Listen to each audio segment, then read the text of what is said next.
খৰচিত খবৰৰ ভিতৰত আজি এটা অতি পৰিতাপৰ বিষয় আমাৰ সন্মুখলৈ আহিল যেটো এটা ডাঙৰ সমস্যা আমাৰ কাৰণে আমি কি দেখিলো ৰাণীত এজন ডাম্পাৰৰ উৎপাতত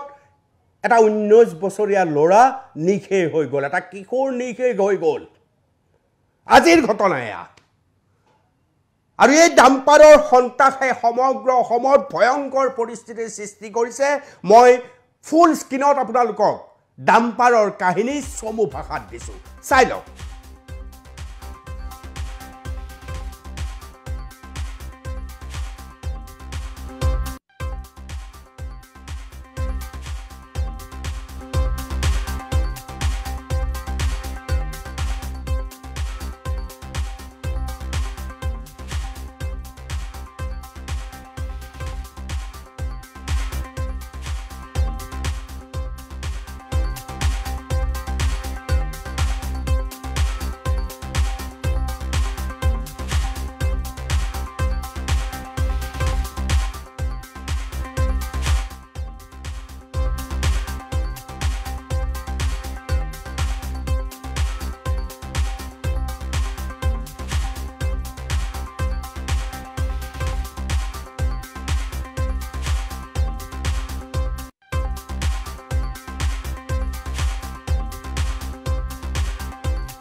প্ৰিয় দৰ্শক এয়া এক নিৰ্মম সত্য আজিৰ তাৰিখত ডাম্পাৰ এক বৃহৎ সামাজিক ব্যাধিৰ নিচিনা হৈ পৰিছে দিনৰ ভাগতে এই ডাম্পাৰে যি গতিত ডাম্পাৰ চলাই চালকসকলে কাক ক'ত কেনেকৈ মহতিয়াই নিয়ে তাৰ হিচাপ নাই বিগত 6 মাহ যদি আপুনি পৰ্যবেক্ষণ কৰে নলবাৰীত তেনেকুৱা ট্ৰেজিক ঘটনা সংঘটিত হৈছে ধমধমাত তেনেকুৱা ঘটনা হৈছে মাজুলীত তেনেকুৱা ধৰণৰ ঘটনা হৈছে ধুবুৰীত হৈছে তামাৰহাটত হৈছে গোলাঘাটত হৈছে সেইবিলাক কথা বাদ দিয়ক খোদ ৰাজধানী গুৱাহাটীত ডাম্পাৰৰ সন্ত্ৰাসত মানুহৰ অৱস্থা নোহোৱা হৈছে দিনৰ ভাগতে কিমান মানুহ এই ডাম্পাৰে মাৰিলে তাৰ হিচাপ নাই কি এনে অলৌকিক শক্তি ডাম্পাৰৰ আছে মই বুজি নাপাওঁ যে যাৰ কাৰণে প্ৰশাসনক বিধ্বংস্ত দেখুৱাই অহৰহ ডাম্পাৰে মানুহ মাৰি আছে তাৰ পিছতো শাস্তি বুলিবলৈ বিশেষ একো নাই নিশা 8 বজাৰ পিছত একমাত্ৰ ডাম্পাৰৰ ভয়ত আপুনি ৰাষ্ট্ৰীয় পথতো গাড়ী চলাব নোৱাৰে কোট কেতিয়া কেনেকৈ আপোনাক কাখৰ পৰা লগাই লৈ থৈ গুচি যাব তাৰ কোনো হিচাপ নাই সিদিনা বেছি দিন হোৱা নাই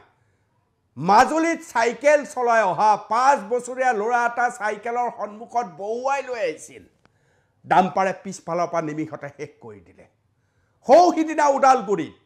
কলেজত পঢ়ি থকা এগৰাকী কলেজীয়া ছোৱালী কলেজলৈ আহি আছিল ডাম্পাৰে পিছফালৰ পৰা মহতিয়াই নিমিষতে শেষ কৰি দিলে সিদিনা ধমধমাত নলবাৰীৰ পৰা কিছু নিলগৰ ধমধমাত এগৰাকী কিশোৰী কলেজলৈ আহি আছিল ডাম্পাৰে বগৰাই শেষ কৰি দিলে আৰু আজিৰ ঘটনাটো আপুনি চাওক আজিৰ ঘটনাটো হে একেই ঘটনা ৰাণীত এটা 19 বছৰীয়া কিশোৰক স্কুটি চলাই আহিছিল মহতিয়াই শেষ কৰি দিলে সেইদিনা আজাৰাত এখন চাইকেল আৰোহীক এনেধৰণে শেষ কৰিলে মই আচৰিত হওঁ এটা দ্বিতীয় আছে পৰিবহণ বিভাগ আছে ইমান ঘটনা ডাম্পাৰে ঘটাই আছে কোনো ধৰণৰ নিয়ন্ত্ৰণ নাই কোনো ধৰণৰ নিয়ন্ত্ৰণ নাই আমি নগাঁৱত সেইদিনা দেখিছিলোঁ যে এখন ডাম্পাৰে পুৱতি নিশা 3 বজাত ড্ৰয়িং ৰুমত সোমাই গৈছে পথৰ কাষৰ ড্ৰয়িং ৰুমত মঙলদৈত আমি এটা ঘটনা দেখিছিলোঁ এখন ডাম্পাৰে পুৱতি নিশা গৈ বাৰীত সোমাই দিছে এঘৰ মানুহৰ কোন দিনা কেতিয়া আপুনি শুই থকা কোঠাত গৈ পেলাই ডাম্পাৰ সোমাই তাৰ কোনো ঠিক নাই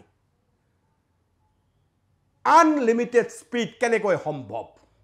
আপুনি মই ৰাজপথত গাড়ী চলাই দিলে স্পীড লিমিট নামানিলে ফাইনৰ ওপৰত ফাইন লাগে এই ডাম্পাৰ বিলাকৰ ক্ষেত্ৰত এনে ধৰণৰ কোনো কঠোৰ ব্যৱস্থা লোৱা নহয় এই সম্পৰ্কে যদি আপুনি প্ৰতিবাদ কৰে ডাম্পাৰৰ মালিকসকল এক হৈ যায় আমাৰ হাতত এনেকুৱা ঘটনাও সংঘটিত হৈছে যে ডাম্পাৰৰ মালিক সন্থাৰ ডাম্পাৰৰ বিৰোধিতা কৰা এজন মানুহৰ বিৰুদ্ধে ডাম্পাৰৰ মালিক সন্থাই ভয়ংকৰ শাস্তিৰ ব্যৱস্থা কৰিছে কিয় ইমান অনিয়ন্ত্ৰিত ডাম্পাৰ কেনেকৈ সম্ভৱ যতে ততে ডাম্পাৰ সোমাব যেতিয়াই তেতিয়াই গাড়ী চলাব স্কুল কলেজ চলি থকাৰ সময়ত যদি ডাম্পাৰ ৰাজপথত চলে তেতিয়াহলে স্কুল কলেজৰ ছাত্ৰ ছাত্ৰী কেনেকৈ নিৰাপত্তাৰ মাজেদি নিজৰ বিদ্যালয়লৈ শিক্ষানুষ্ঠানলৈ যাব কেনেকৈ এই ডাম্পাৰৰ এই সন্ত্ৰাস এই ধৰণে চলিবলৈ সক্ষম কিয় নিয়ন্ত্ৰণ কৰিব নোৱাৰে এক ডাঙৰ প্ৰশ্নত ডাঙৰ হাতৰ এনেকুৱা কি যাদু আছে ডাম্পাৰৰ মালিকসকলৰ যে ডাম্পাৰক এটা আঙুলি টোৱাব নোৱাৰে আপুনি এতিয়া যাওক এই মুহূৰ্তত 9 বাজিবৰ হ'ল নিশা 9 বাজিবৰ হ'ল অসমৰ চাৰিওফালে পৰিভ্ৰমণ কৰক মই কৈ থকাৰ দৰে প্ৰিয় দৰ্শক আপোনালোকে অনুভৱ কৰিছে মই এতিয়া যতে ততে ডাম্পাৰে টিয়কত মানুহ মাৰিছে ডাম্পাৰে যোৰহাটত ডিব্ৰুগড় ক'ত মৰা নাই তাৰ পিছতো ডাম্পাৰক নিয়ন্ত্ৰণ কৰিবলৈ কোনো নাই আৰু আজি এক শোকাবহ ঘটনা ৰাণীত এগৰাকী 19 বছৰীয়া ল'ৰাৰ জীৱন ডাম্পাৰৰ এটা খুন্দাই শেষ কৰি দিলে মই চৰকাৰক আহ্বান জনাইছোঁ পৰিবহণ বিভাগক আহ্বান জনাইছোঁ অন্তত ডাম্পাৰক নাকি লগাবলৈ চেষ্টা কৰক নহলে কোনো মানুহ ওলাব নোৱাৰা পৰিবেশ আৰু পৰিস্থিতি হৈছে আশা কৰোঁ মোৰ এই বক্তব্যৰ পিছত ডাম্পাৰৰ বিৰুদ্ধে পৰিবহণ বিভাগে এটা চৰ্চা কৰি দৃঢ় ব্যৱস্থা গ্ৰহণ কৰিব নহলে আমি কিমান ল'ৰা ছোৱালী পিতৃ মাতৃ সাধাৰণ নাগৰিকক হেৰুৱাব লাগিব যিমান হেৰুৱাইছোঁ সেনেকৈ সদায় এই ঘটনা ঘটিয়ে আছে অনুগ্ৰহ কৰি এটা ব্যৱস্থা গ্ৰহণ কৰক নেশ্যন এনি মজিয়াৰ পৰা চৰকাৰলৈ আমাৰ আহ্বান আৰু এই আহ্বান জনাই ভয়েস অফ এডিটৰ ইন চিফৰ পৰা মই অনুপম চক্ৰৱৰ্তীয়ে বিদায় লৈছোঁ কাইলৈ নিশা 8 বজাত মই আপোনালোকক লগ পাম